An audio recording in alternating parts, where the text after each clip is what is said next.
Okay, absolutely honoured to have both of you on the Sport Vlog today.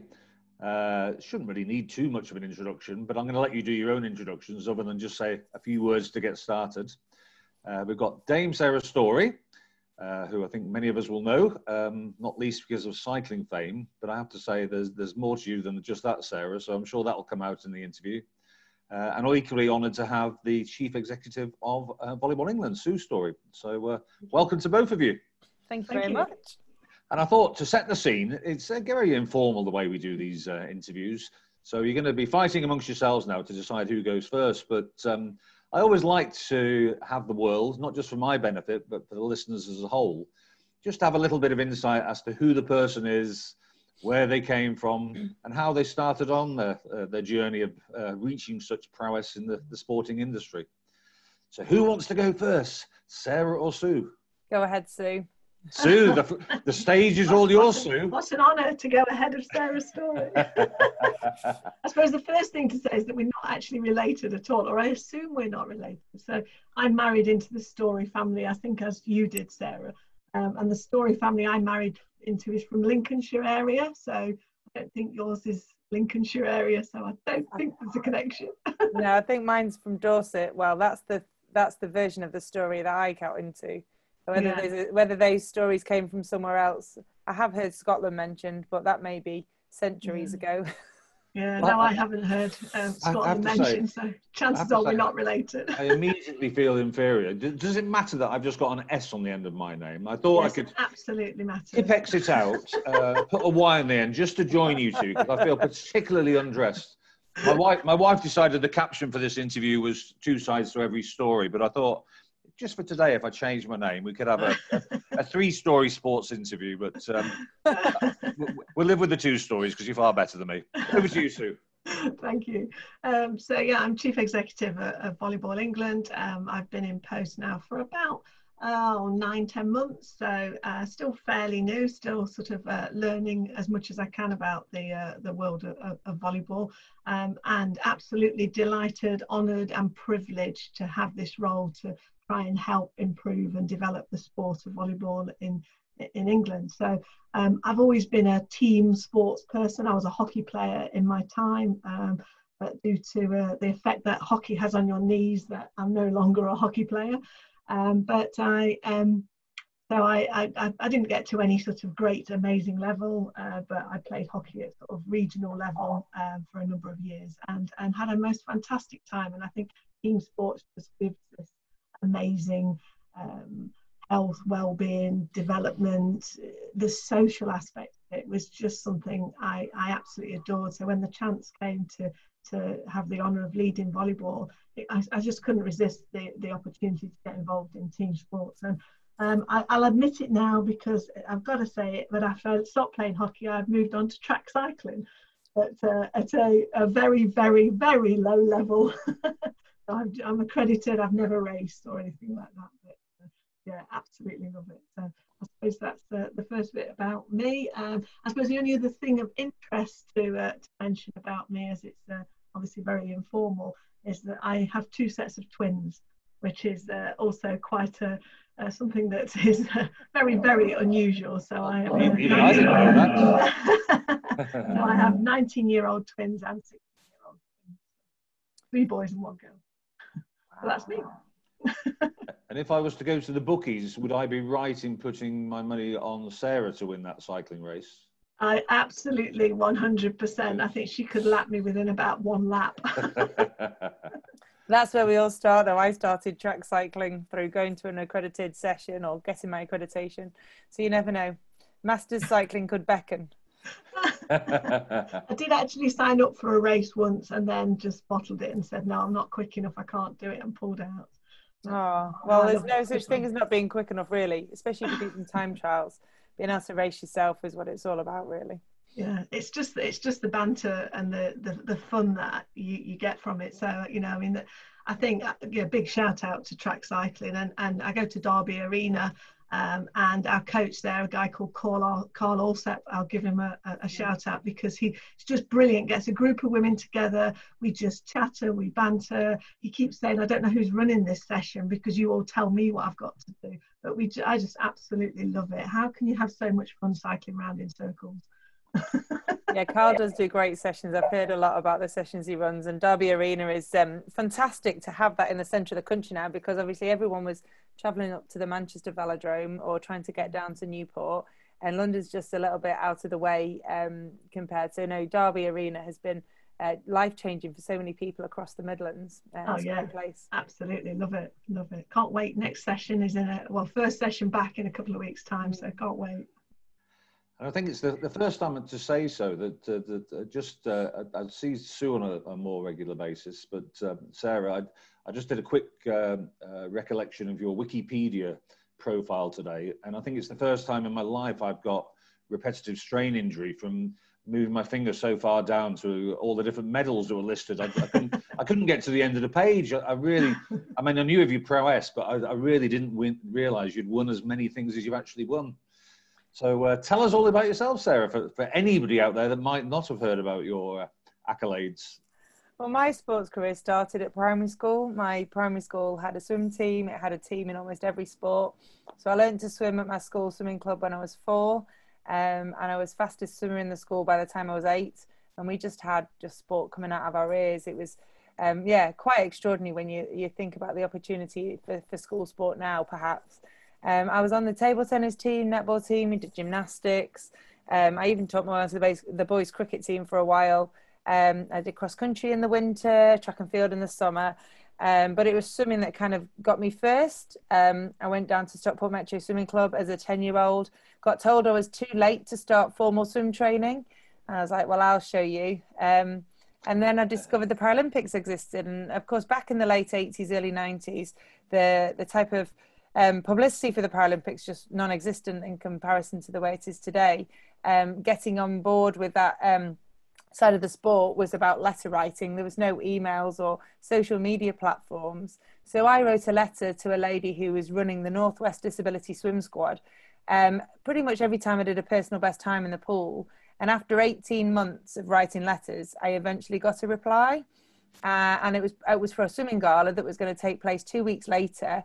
In a local pool just south of Manchester. I went down there and it was more about therapy than it was about competition, and I felt really out of place. I was lapping people over 4 lengths of a 25-metre pool. But fortunately, there were some people there who were attached to the British squad, and back then, parasport was organised into disability groups, not sport. So you went to a session for amputees, or you went to a session with blind sport or with cerebral palsy sport. So it was quite a different setup. And this lady was connected to the Amputees and Les Autres Association. And I was considered Les Autres because I'm not an amputee, and they didn't really know how else to describe the other disabilities. And so, 2 weeks after that, I went to this training weekend for the Les Autres swimming team and was basically told that I was very good and I should be fast-tracked onto the British Paralympic team ahead of the Paralympic Games the following summer. So it was kind of a very rapid rise to the top of the spot, I suppose you could say. And by the end of that weekend with the British team, my dad had to sign me up to what was going to be the holding camp and pay the deposit because it was completely different funding back then. And he came with my mum and my brother and my sister to the holding camp because I was under 18 and it was a self-paid thing. And it wasn't really a holding camp because it was 2 or 3 months ahead of the games. But it was my first opportunity to try and train in a 50-metre pool. So it was quite an extraordinary start, I suppose, compared to what you might find today. But I think it sort of shows just how far we've come in all sides of the sport, really. Did you come across the likes of Sean Kelly and Julie Bennett in your time at Metro? So the head coach was Dave Kalea, and Julie Bennett was one of the coaches and teachers down there. Alistair Johnson, who was a Deaf Olympian, he was my coach. And so those two, Alistair for Barcelona in 92 and Dave Kalea for Atlanta in 96, they coached me down there. We went from Petersgate Swimming Pool to Grand Central, and we had Nicola Atkinson, who was at my high school as well. She went to the games in 92. Graham Smith and James Hickman went to the games in 96. It was quite a sort of a hotbed of talent, and having that opportunity from 93 onwards to train in a 50-metre pool every morning just gave us, you know, a real edge, because of course in the 1990s, getting the facilities for 50-metre pools in the UK, always comparing ourselves to the Australians, it was a big thing back then. And Sue, were you aware that Sarah had a background in swimming as well? Yes, yeah, absolutely. Oh, you knew that? I didn't know that until just this morning. So very informative. Yeah, absolutely. Best Olympian, aren't you? So fantastic. I think you are still are you still the Paralympian with the most medals as a female athlete? Is that still the record that you have? Yeah, I think I'm the most medalled Paralympian, and I'm the female with the most gold. Mike Kenny, another swimmer, he competed in the 70s and 80s in the pool. He's got 16 Paralympic gold medals. But in terms of total medals, and there's all sorts of different ranking lists that the media publish. Total medals, hands to me. Gold medals, hands to him. And then it's what led to the progression into the sport of cycling? Well, I did 4 Paralympic Games as a swimmer, and after each Games I'd do some cross-training and do a different sport or go on a bit of an adventure. And after Athens in 2004, I went down to the velodrome just to get my accreditation, see what it was all about, because I'd never ever been to the velodrome, or not since the closing ceremony of the Commonwealth Games, because it was where the bus stop was. And I just learned to ride the velodrome, and then I went off to Australia for the rest of the winter to enjoy the sunshine and get away from the dark mornings here. And when I got back from Australia, I had picked up an ear infection while I was away, and for some reason it just never left my ears. It was just there for about 6 months, and eventually the doctors told me to stop swimming. Even wrapping my head like a rugby player didn't stop the water. Even moulded earplugs didn't stop the water. My ears just were a bit of a wreck. So I just started to ride a bike more and more, and eventually started to race a bike. And British Cycling spotted me at the velodrome and wanted to know what this broad-shouldered swimmer was doing on a track bike, and then offered me a trial over 12 laps, which is 3,000 metres, which is the distance of the individual pursuit for women. And I was just over a second outside of the world record in the trial, which meant they selected me for the European Championships, which were going to be held 3 weeks later. So another sort of rapid selection into a team, even quicker than the first one, I suppose. And on race day at the Europeans, I broke the world record, and it's been mine ever since, which I have to keep reminding myself, because it's been quite a few years now. Excellent. What a fantastic story. And the rest, as I say, is history. Now, there's an awful lot of talk in the media on negative subjects, but I want to try as much as possible to concentrate on the positive ones that are around. One thing I was going to ask you was in terms of both of you, really, perhaps starting with yourself, Sue. What is in your sport that you're most looking forward to at the moment? Give us a flavour of something that might be on the horizon, or something that's very positive that you'd like to share with the audience about the sport of volleyball. Yeah, well, I suppose that it's the return to volleyball is the real positive. So for those who are not aware, we cover all 3 disciplines of beach, indoor and sitting volleyball. The beach season has returned. We've had a fantastic, squashed in as quick as possible beach season, sort of just August almost. And the finals of that season are taking place on the 12th of September. So it's been great, really good to get the athletes back on the beach and playing beach volleyball, and that's gone really well. So, you know, huge thank you to everybody who's worked so hard to get the beach season up and running again. The indoor season, that's the thing we're most looking forward to right now. That's due to start at the end of October. So the National Volleyball League will recommence, and teams will be, hopefully, as long as nothing changes between now and then, we'll all be playing their matches again and getting the opportunity to get back to the sport that they love. And massive amount of work has gone into getting us ready to get to this stage. I mean, you know, for the athletes out there and people who run clubs like yourselves, there's sort of an assumption almost that it just all happens. But wow, the amount of work we've had to go through to get these return to volleyball plans through government and all that sort of thing, huge amount of work. So that's the big thing that we're all just holding our breath and hoping that we can start playing again and getting back to some normality at the end of October. Not quite there with sitting volleyball yet. There's much more complications, more levels of risks and so on, mainly due to the fact that the athletes sit very close together either side of a net. And so they're in close contact face to face within a couple of meters of each other for long periods of time. So it's a bit more challenging, but we've got some really good mitigation plans that we're working on. We don't want to change the game too much. And that's not the best way to mitigate it, because this is the game that people love. So we've got to try and look at other methods, and we've got some great ideas and some sort of prototypes of ideas that are being developed right now, and hopefully we'll be able to get those through and get the sitting community back to the game they love as soon as possible. So, have you ever tried sitting volleyball or volleyball at all, Sarah? No, well, not apart from on the beach occasionally on holiday, or with the kids. Yeah, nothing formal. I have worked alongside some of the sitting volleyball players. So one of the Dutch players has been on the IPC Athlete Council, and one of the guys who used to be involved with the British Sports Association for the Disabled was one of the lead officers for sitting volleyball in the UK. So yeah, I've been alongside it, but I've never actually played. Yeah, well, this could be your next move. You see, after cycling has become no more, we'll get you onto the. We'll do a rapid rise into sitting volleyball. Then I think that sounds like a plan. I think it's only right that you come and have your first game at Stockport Volleyball Club just down the road. No hidden agenda, the fact that I'm chairman there, but we'll just have to see.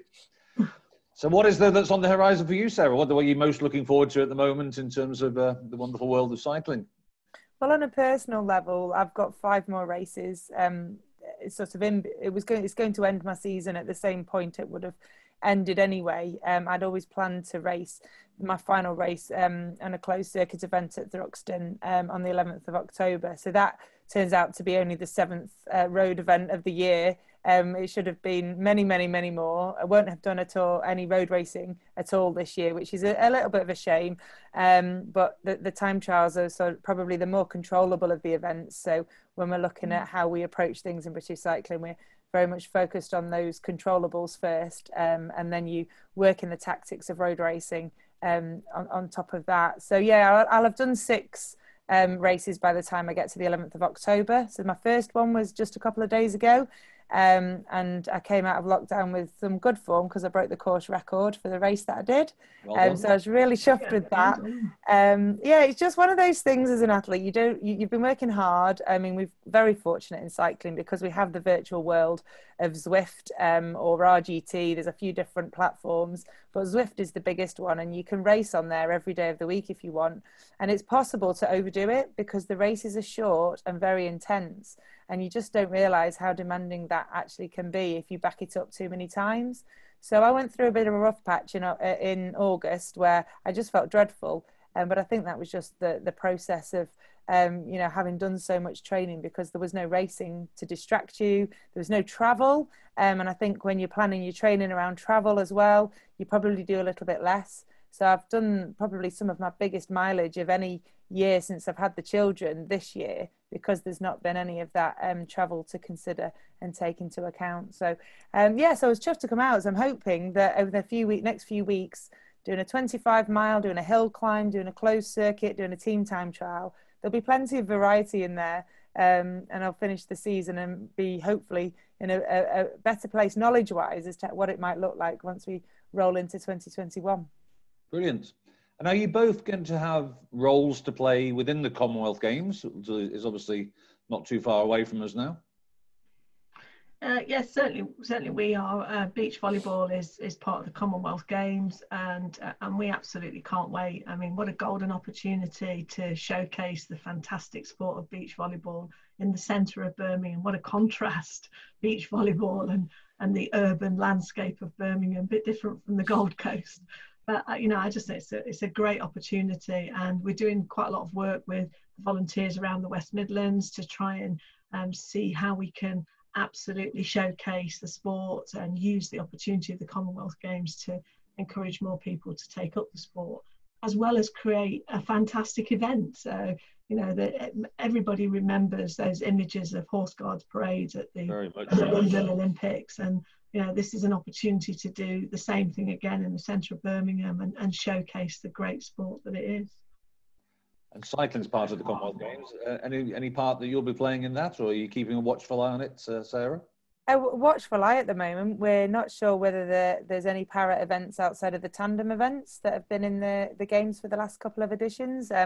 So for me, waiting to see if there's any other events from a Paris perspective, or whether there's a chance for an old lady to make it back into the England team as I did in Delhi in 2010.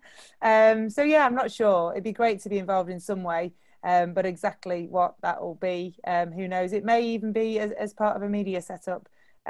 Because I've been doing bits and bobs. I commentated in Glasgow 2014. So yeah, wait and see what happens. But hopefully I'll be there in some shape or form. We certainly will wait and see, and ourselves will keep a watchful eye on all of this. So we started with positives, but then we've got to touch base on something that's a little bit negative, and it's not for I want your faces to drop. It's just the nature of this environment that we're all in at the moment. I've been elevated to the great stage now, and I am officially got yet another title. I'm the COVID officer for our sports club.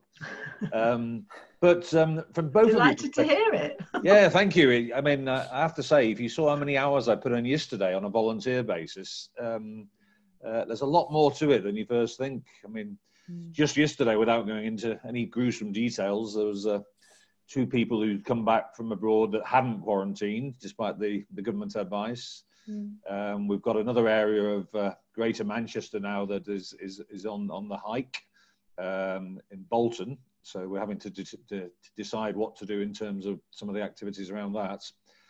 And then talking to you, Sarah, about your children, the wonderful joy about having my little daughter going back to school last week, Saturday resulted in us having to send her to the airport to have a COVID test. So for the entirety of lockdown, she's been ridiculously healthy, and a mere 3 days back at school, and she's full of snuffles. Hopefully that's all it is, just snuffles. But you've got to take the precautions. You've got to be safe and rather than sorry at this stage. So that's the wonderful world of COVID-19 and coronavirus. But can you just tell us a little bit about how that pandemic has affected your sport? It's going to obviously have affected you, both of you. I know a little bit more about volleyball than I do about cycling in terms of what the implications have been. But Sue, coronavirus and volleyball. Well, it's been hugely challenging. You know, everything shut down as it did for everybody in March, and you know there was a number of clubs so very few volleyball clubs own their own facilities. In fact, virtually none do. So you know when everything shut down, the leisure centres, schools, community centres, that was it. There was no opportunity for anybody to play, and it's been a long time where volleyballers haven't been able to get involved. We've tried to do some stuff to keep people engaged through social media. We did a campaign called Digging in the Garden, where we were getting people to dig with a volleyball, and that worked quite well. We had quite a lot of loads of different pictures from people as to how they were trying to keep active during the sort of main part of lockdown. And then we've done some stuff around coaching and giving people top tips to try and do some coaching at home and things like that. But it's been really, really challenging. And then through the summer, we managed to, once the sort of lockdown eased a little bit, people were starting to play outdoors in parks and so on, just small numbers, 6, and family groups were able to meet and play. But now, as I said earlier, we're just getting back to that point where the sport is ready to return.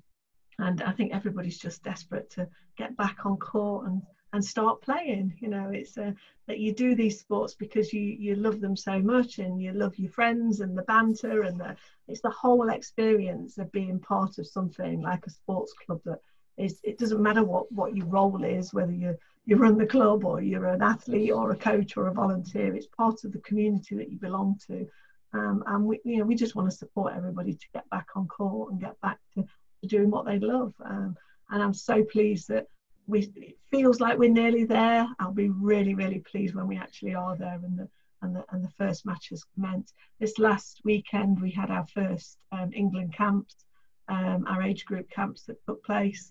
And it was great to get the athletes back to training, you know, with all sorts of restrictions around it, but trying our best to get them to train in a safe way.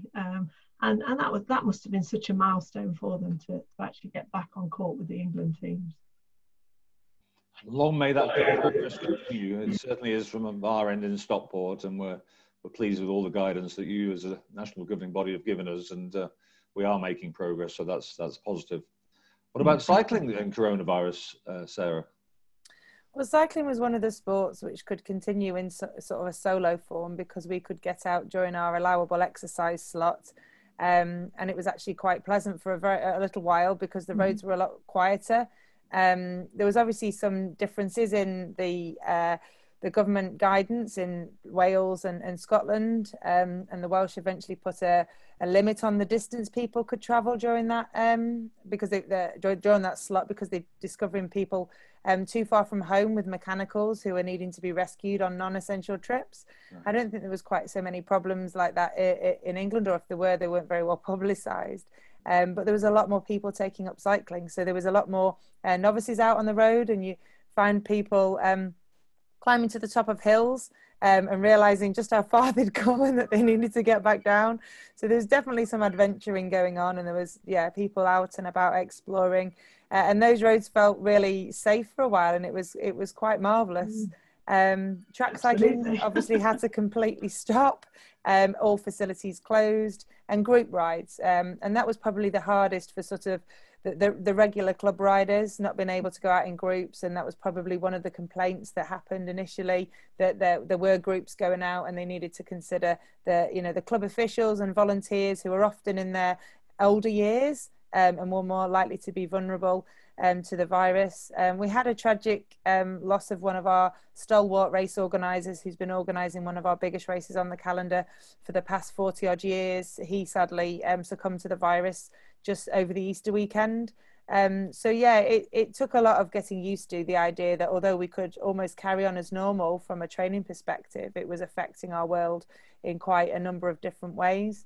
They've come back to training in the velodrome through the return to elite sport, and that's worked out well. I haven't needed to attend the velodrome yet. There's no track cycling competitions on the horizon, and they're bringing back time trials. Came back quite quickly. It's the most socially distanced sport you could imagine, everyone going off at 1 minute intervals, and there's been a few changes to that. So you have nobody holding you up at the start, you get yourself clipped in, and you also need your own pen to sign in and sign out. And our race suits have got an inbuilt pocket to display the race number, and I found it's quite handy to also carry your pen so that you can sign out afterwards.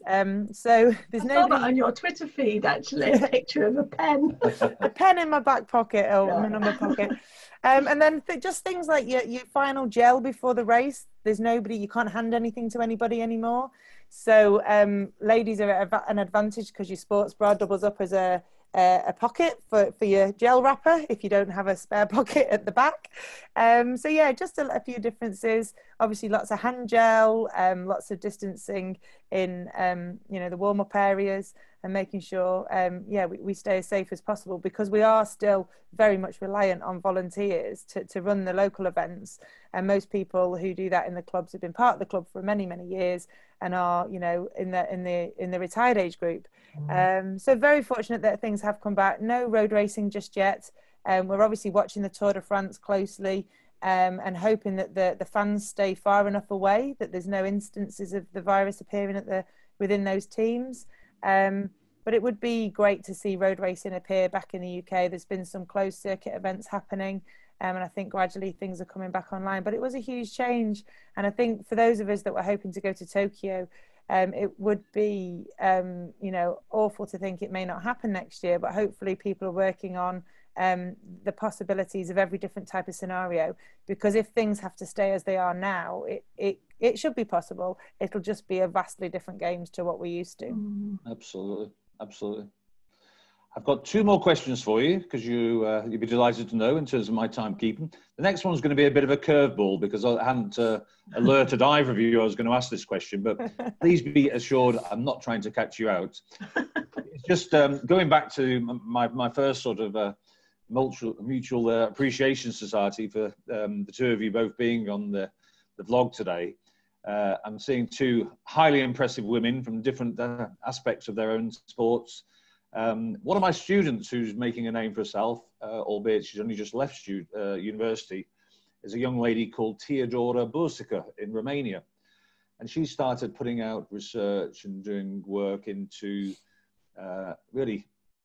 women in particular who achieve the higher echelons of their sport, who actually get somewhere in terms of senior positions and talent within both the playing world, but also the world in transition post-playing. What tips might you have out there for any other aspiring women, girls that want to get to the heady heights of being at the top of their profession, whether that be as athletes or whether that be in management? So that the whole concept of a little word of wisdom to help girls and women out there to think about things that could be their springboard to the future. Mm. There you go. That's the curveball. Well, from my point of view, I think the top tip is surround yourself with the right people. So you need Team Storey. Team Storey. But yeah, you need that team of people around you who are going to challenge you, support you, mentor you, that network who are going to say, you know, put you on the right track sometimes, because, you know, nobody's perfect. We all need that level of support to sort of bounce the ideas off, to talk about whether these are the right things to do or not. And absolutely just go for it. You know, I don't think, we all live through self-doubts. There's times where, you know, we all have that imposter syndrome of what on earth am I doing here? But overall, it's just, you've just got to go for it, because the opportunities and the fantastic feeling of being able to feel that you're making a difference to something, and to be able to work with the people around you and think, this is really going to have a positive impact. This is going to be better after I've gone than it was before I started. And that's the most that you can hope from any job. So yeah, surround yourself with the right people and go for it. Very articulate. Sarah, some words of wisdom? Yeah, I couldn't agree more with that. I think it's really important to have the people there that you trust, because we can't know everything all of the time. And having people who may be able to go and find out on your behalf, or who may have lived through a similar circumstance and have that opportunity to share that with you to help you formulate ideas.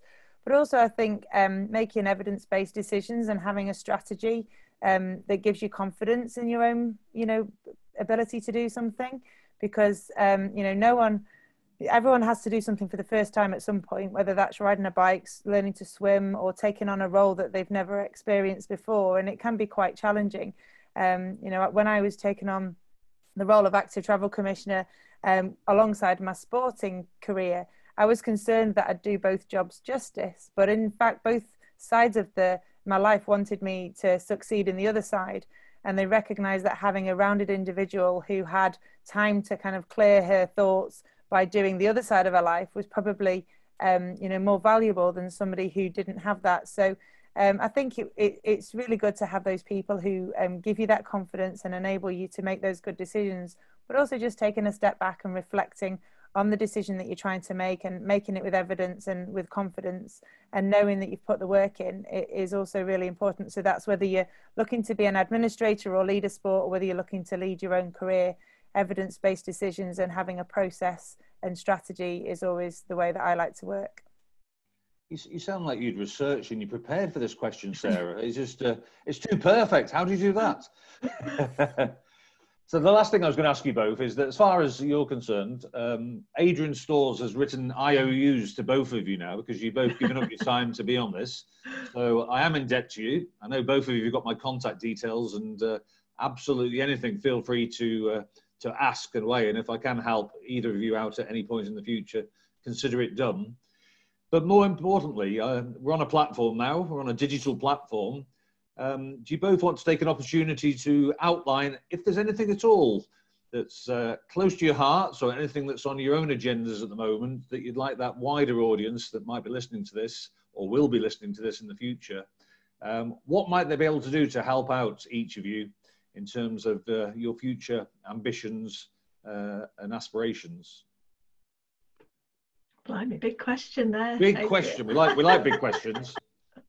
If you need time to think about it, I just make a comment that Sarah made a comment about women before, but I have to say she's never seen me in my sports bra, so it's just not an advantage just for women. Obviously, highly tuned, finely trained athletes like myself can adapt to such ways as well. I suppose, I guess for me, from a volleyball point of view, we absolutely want to continue the conversations with the community. You know, we don't deliver volleyball in this country. The clubs and the volunteers and the whole network of people that run the sport, and we're just here to help and support and do the best thing that we can, so that people like Adrian in his club in Stockport can be as successful as possible. So I suppose the key message for me is keep talking to us, because we might not always get it right. We want to try and do our best, but if we continue those conversations, then we can try and be what the community wants us to be. And I think you're doing a wonderful job, and I'm bound to say that, but I genuinely think that. I think, as we know, that the climate, on a whole host of reasons, is tough and will continue to be challenging for sports, which perhaps traditionally have been reliant upon Sport England. We have to have more of a commercial outlook. I guess as well, Sue, that you'd be receptive to any approaches from any prospective sponsors out there that might want to come and have a gentle chat with you to bring an extra income stream in, but also do something in partnership. Absolutely, and you know, I mean, that is definitely part of where we want to get to in the future. I think for me, volleyball is a bit of a sleeping giant. Well, it is a sleeping giant. It's the second biggest participation sport in the world, behind football. Volleyball is the second sport that everybody plays. So, you know, this is something that has massive potential, and we want to really awaken that potential and get it to those sort of heady heights in England. And there's a number of ways that we need to do that. But, you know, you're absolutely right. More investment into the sport. I'm sure every sport says it, but, you know, for volleyball, this is a sport that has huge potential to do a lot more. So anything that we can do in terms of bringing in business investment and trying to develop the sport for the future is going to pay dividends to that goal of really awakening the sleeping giant that is volleyball. So you've had some time to think about it, Sarah. The floor is all yours. What can we do to help Sarah Storey out? Well, I think one of the messages is that I'm often heard saying a lot, especially in my role in Sheffield City region, is that we have far too many journeys on the roads that are very short and done in a motor vehicle. And what we need to do is trying to get people to make that connection between health and well-being and activity levels, and our overall health and well-being, our levels of rising obesity levels, type 2 diabetes levels, and the way that we live our lives. And it's been sort of so easy over the past number of years for us not to be active. We get in the car at one door, we get out the car at the next door, and that might only be 500 meters away, but still it's so convenient to take that vehicle. And if people start to look a bit more broadly about how they move around and they gradually become fitter and healthier, then it opens up so many other doors and opportunities. And that's where sports like volleyball and governing bodies that Sue's leading get the opportunity to widen their remit as an organisation. So what we do with movement, just from here to our local shop, from here to our paper shop, to collect the meat from the butchers, to go to the supermarket, if it's a really short distance and we can walk or cycle when it's safe and we have the right facilities for cycling, that makes people just generally fitter, healthier and happier. And we know people who are more active, they sleep better, they report that they're more productive, and they get more done. So it almost is like creating extra time in your day because you have that clarity of thought, because you're moving more, the blood's pumping around, there's more oxygen in your brain, and that just generally makes you a happier person too. And that helps solve so many of the other challenges that we're facing. So I guess for me, it's about trying to move more, build activity back into our lives. And it's one of the jobs that I have as an active travel commissioner, but it also positively affects the elite side of my sporting life as well, because if more people are coming into sport, or even at participation levels, that pyramid is then built much more strongly. And we've got a greater foundation at the bottom of the pyramid and more likelihood that people will move through the pyramid. And then eventually, you know, the very creme de la creme will rise to the top and represent our country. And that can only be good because it raises up the level of capability, and we're playing at a higher level, we're racing at a higher level. And suddenly that Great Britain team is further and further up the medal table on a more and more regular basis. That brings national pride, and so the circle goes round again. So yeah, just building activity back into our lives can have transformational change, and at the end of the day, that's what we're all after. Absolutely agree. I have to say I'm absolutely honoured that is the end of Two Sides to Every Story. But I will finish the recording, but I'm absolutely delighted by the two of your input, and it's not a throwaway comment. We're here to help out. Sarah, you're down the road in Stockport. Any help you want whatsoever, all you need to do is ping me an email or whatever. And Sue, we're bound to just continue being in contact because of our both being within the volleyball world at the moment. But a big thank you to both of you in that respect. You're welcome. Absolutely. Keep talking to me or escape very quickly as soon as I stop recording. But thank you both for your time this morning. Thank you. Thank you. It's been a pleasure to be on the call.